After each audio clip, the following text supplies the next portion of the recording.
Hello, magandang araw mga ka-traders. So, may nagtatanong kung paano mag-trade sa XN Global platform na broker. So, ito si Sir GV.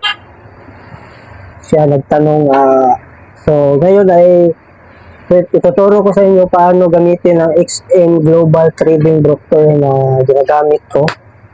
First time ko palang nag-withdraw dito nung nakaraang buwan. So, ngayon ay tuturo ko sa inyo kung paano ito gamitin. So, tara!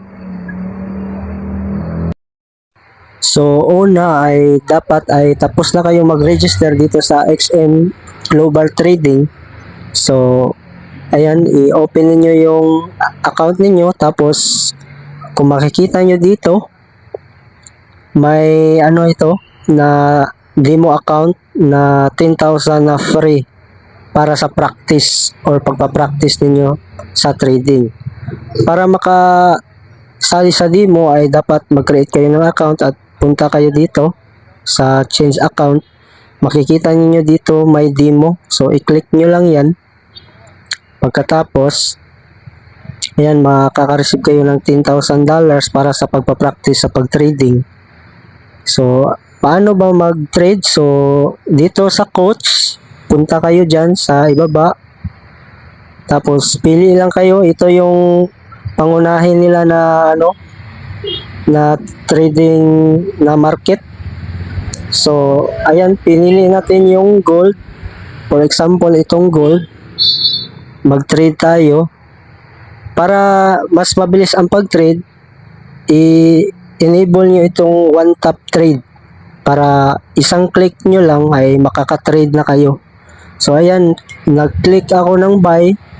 So, nag-buy na tayo sa halagang 0.01 lots. So, makikita dito sa ibaba, nagrara na ating trading. Yan, pataas baba na yung income natin.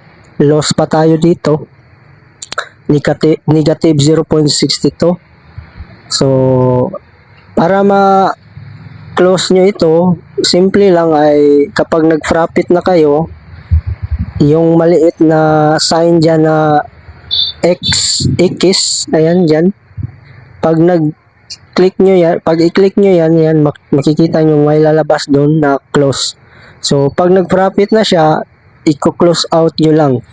So, dito naman sa method na ito na take profit, napaka-useful nito kasi kapag naglalaba ka or nagluluto ka at yung trade mo ay nagraran pa, para automatic siya mag-close out kahit natulog ka or busy ka sa trabaho, iset mo lang yung estimated profit mo.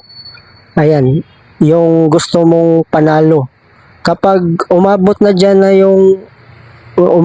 dyan yung profit mo ay mag-auto close siya.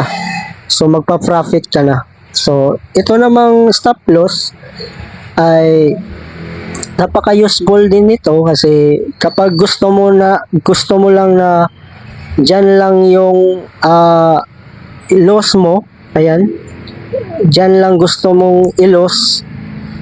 So, kunwari ito, $2 ang gusto kong i-loss. So, kung umabot siya dyan sa loss na value, ay mag-auto close din siya.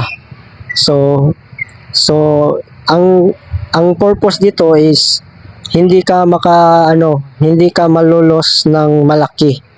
So, iset mo lang sa gusto mong i-loss yung itong stop loss.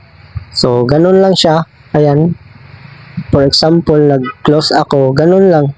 Tapos, makikita nyo yung account history dito. Yung trading history ninyo. Ayan, makikita niyo lahat ng transaction ninyo dito. So, ayan, logi tayo loss tayo kasi lang to, demo account lang ito.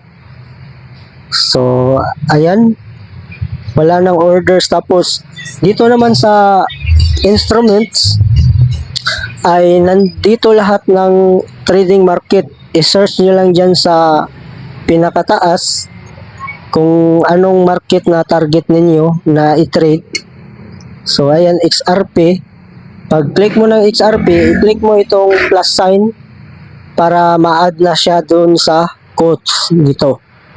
Ayan. So makikita nyo may XRP na sa itaas. So kung nakikita nyo, simple lang talaga ang paggamit ng XM trading.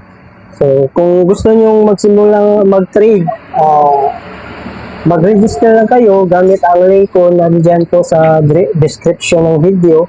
At huwag niyong kalimutan na mag-subscribe sa aking YouTube channel para updated din kayo. At pwede kayong sumali sa ating Discord na GC para magbibigay din ako ng mga trading signal o senyales kung anong trend ngayon, buy ba or sell. So, salamat sa suporta at hope ay nagustuhan niyo itong video.